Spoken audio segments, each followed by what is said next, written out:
வணக்கத்துடன் pepper and salt Tamil சொந்தங்களே, நான் உங்கள் இன்பா. இது பெப்பர் அண்ட் சால்ட் என்கின்ற வலையொலியிலிருந்து உங்களோடு பேசிக்கொண்டு இருக்கின்றேன். நான் இதற்கு முன்பு பேசிய காணொலியின் தொடர்ச்சி தான் இது. அந்த காணொலி சற்று ஏற்பட்ட மின்சார பிரச்சனையின் காரணமாக அந்த காணொலி பாதியிலே நின்றுவிட்டது. எனவே அந்த காணொலியின் தொடர்ச்சியைத்தான் நான் இதிலே எடுத்து வைக்கிறேன். எனவே இது இரண்டாவது காணொலியாக நீங்கள் பார்த்து கொள்ளுங்கள். அந்த என்னுடன் கதைத்த ஒரு தோழரை குறித்து, அதாவது தமிழர் தாயகத்தில் இருக்கக்கூடிய ஒரு தோழர் என்னுடன் கதைத்த அந்த விடயங்களை குறித்து பேசிக்கொண்டிருந்த பொழுது, அவர் கண்ணீர் விட்ட நிகழ்வுகளை மையப்படுத்திய கருத்துக்களை பதிவிட்ட பொழுது ஏற்பட்ட ஒரு சிக்கல் காரணமாக அந்த காணொலி பாதியிலே நின்றுவிட்டது. எனவே அதன் தொடர்ச்சி தான் இது. அப்பொழுது அந்த நண்பர் குறிப்பிட்டார், நீங்கள் இந்தியாவில் இருக்கிறீர்கள், இந்தியாவில் இருக்கக்கூடிய நீங்கள் எங்களுடைய மக்களுக்கு செய்யக்கூடிய விடயம் ஒன்று இருக்கிறது. அது என்ன விடயம் என்றால், நீங்கள் இந்திய அரசை வற்புறுத்த வேண்டும். இந்திய அரசிடம் இந்த செய்தி கொண்டு செல்வதற்கான களங்களை நீங்கள் தொடர்ச்சியாக எடுத்துக்கொண்டு பயணிக்க வேண்டும். எங்களுடைய மண்ணில் பயங்கரவாத தடை சட்டத்தின் காரணமாக கைது செய்யப்பட்டிருக்கக்கூடியவர்களும் தொடர்ச்சியாக கைது செய்யப்பட்டு கொண்டிருக்கக்கூடிய நிலைமைகளும் தொடர்ந்து கொண்டுதான் இருக்கின்றது. இந்த பயங்கரவாத தடை சட்டத்தின் அடிப்படையில் கைது செய்யப்பட்டு சிறைச்சாலையில் இருக்கக்கூடியவர்கள் எப்பொழுது வருவார்கள் என்று இன்று வரை ஏங்கிக் கொண்டிருக்கக்கூடிய பெண்களுடைய பட்டியல் ஏராளம். அவர்கள் சிந்திக் கொண்டிருக்கக்கூடிய கண்ணீர்களுடைய அந்த வீரியம் அந்த மண்ணை நனைத்து கொண்டு இருக்கிறது. இந்திய அரசாங்கம் எங்களுக்கான விடுதலையை பெற்றுத்தாருங்கள் என்று நாங்கள் கோரப்போவதில்லை, அல்லது எங்களுக்காக நீங்கள் இந்திய அரசாங்கம் களத்தில் நின்று பிறரோடு எங்களுக்காக இணைந்து போராட வேண்டும் என்ற கருத்தையும் நாங்கள் வைக்கவில்லை. எங்களுடைய தொப்புள் கொடி என்று அடையாளப்படுத்தப்படுகின்ற தமிழர்கள், அதாவது தமிழகத்தில் இருக்கக்கூடிய தமிழர்கள், அவர்கள் எங்களுக்கான ஒரு களத்தை கொண்டு வந்து நிறுத்துவார்கள் என்று கூட எங்களுடைய எண்ணங்கள் கிடையாது. காரணம், நாங்கள் பல இடங்களில் ஏமாற்றப்பட்டிருக்கிறோம். பல இடங்களில் நாங்கள் நம்பி ஏமாந்து போயிருக்கிறோம். ஒவ்வொரு சூழலிலும் நாங்கள் கொண்டு வந்து நிறுத்தப்பட்டிருக்கிறோம். வெற்றி எங்களுக்கு அல்லது விடுதலை எங்களுக்கு என்கின்ற களத்தோடு நாங்கள் கொண்டு வந்து நிறுத்தப்பட்டிருக்கிறோம். ஆனால் அதே இடங்களில் நாங்கள் தகர்க்கப்பட்டிருக்கிறோம் துரோகங்களினால். அந்த வலிகள் எங்களுக்கு தெரியும், அந்த வேதனை எங்களுக்கு தெரியும்.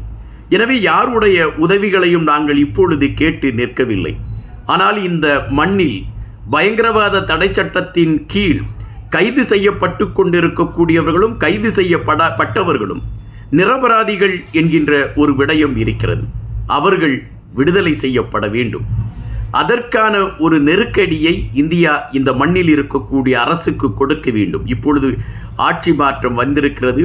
இடதுசாரிகளை சார்ந்த கட்சிகள் ஆட்சிபிடத்தில் ஏறி இருக்கிறார்கள். தமிழர்களுக்கான தீர்வை கொடுப்பதாக உறுதிமொழி கொடுத்திருக்கிறார்கள். இந்த விடயங்கள் பிரதானமாக பேசப்பட்டு கொண்டிருக்கக்கூடிய இந்த களத்தில் நீங்கள் எங்களுக்கு செய்ய வேண்டியது, இந்த பயங்கரவாத தடை சட்டத்தில் இருந்து தமிழர்களுக்கு விடுதலை கிடைப்பதற்கான ஒரு களம் உருவாக்கப்பட வேண்டும் என்கின்ற குரலை நீங்கள் ஓங்கி ஒலியுங்கள் என்ற கருத்தை பதிவிட்டார். நீங்கள் இலங்கை அரசியல் களத்தை எடுத்துக்கொள்ளுங்கள். அங்கு சீனாவின் ஆதிக்கம் வெகுவாக உள்நுழைந்து விட்டது. பாகிஸ்தான் தன்னுடைய களத்தை அங்கு விரிவுபடுத்த முயற்சித்து கொண்டிருக்கின்றது. அமெரிக்கா ஒருபுறம் தன்னுடைய கையை இலங்கைக்குள் வைத்துக்கொண்டு காலாட்ட நினைக்கின்றது. ரஷ்யா ஒருபுறம் வந்து கொண்டிருக்கின்றது. இவ்வளவு அழுத்தங்கள் மத்தியில்தான் இலங்கை பயணித்து கொண்டிருக்கின்றது. ஆனால் இலங்கையில் இருக்கக்கூடிய தமிழர்கள் என்றாவது அவர்கள் சீனாவிற்கு ஆதரவான நிலைப்பாட்டை எடுத்து பயணித்ததாகவோ, பாகிஸ்தானுக்கு ஆதரவான நிலைப்பாட்டை எடுத்து பயணித்ததாகவோ, அல்லது அமெரிக்காவிற்கு ஆதரவான நிலைப்பாட்டை எடுத்து பயணித்ததாகவோ நீங்கள் எந்த இடத்திலும் நீங்கள் பதிவுகளை பார்க்க முடியாது. இத்தனை நாடுகளும் எங்களுக்கு உதவி செய்வதற்கு தயார் என்று அறிவித்த பொழுது நாங்கள் இந்தியாவைத்தான் எதிர்பார்த்து கொண்டிருந்தோம். எங்களுக்கான ஒரு விடிவை இந்தியா எழுதும் என்கின்ற நம்பிக்கையில் இன்று வரை நாங்கள் இந்தியாவைத்தான் நம்பிக்கொண்டிருக்கிறோம். காரணம், எங்களுடைய தொப்புள் கொடி உறவுகள் இந்தியாவில் இருக்கிறார்கள். அவர்கள் சார்ந்த மண் எங்களுடைய மண்ணுக்கு உகந்ததாக நாங்கள் நினைக்கிறோம். எனவே இந்தியா எங்களுக்கான களத்தை கொடுக்கும் என்கின்ற நம்பிக்கை எங்களிடம் இருக்கிறது. அந்த நம்பிக்கையின் வெளிப்பாட்டில்தான் நாங்கள் இன்று வரை இந்தியாவை ஆதரித்து கொண்டிருக்கிறோம். நீங்கள் பார்க்கலாம், எந்த பக்கம் திரும்பினாலும் நீங்கள் பார்க்கலாம், களம் இதுவாகத்தான் இருந்து கொண்டிருக்கின்றது. முன்பு எங்கள் இயக்கம் இருந்த அந்த காலகட்டம் வரை இந்தியாவின் பாதுகாப்பு உறுதி செய்யப்பட்டிருந்தது. எங்கள் இயக்கத்தை மையப்படுத்தி ஒரு தனி நாடை நான் அறிவிப்பதற்கு தயார் செய்கிறேன் என்று இந்திரா காந்தி அம்மையார் கொடுத்த அந்த உத்தரவாதம், அவர்கள் கொடுத்த அந்த ஒரு களம், அவைகள் எங்களை இன்னொரு தளத்திற்கு கொண்டு சென்றது. அந்த தளத்தில் நாங்கள் நின்று கொண்டு இந்தியாவை தான் பாதுகாத்தோம். இங்கு ஒரு நாடு அமைந்து விட்டால் இந்தியாவின் பாதுகாப்பு உறுதிப்படுத்தப்படும் என்கின்ற எண்ணம்தான் எங்கள் மனதிலே இருந்தது.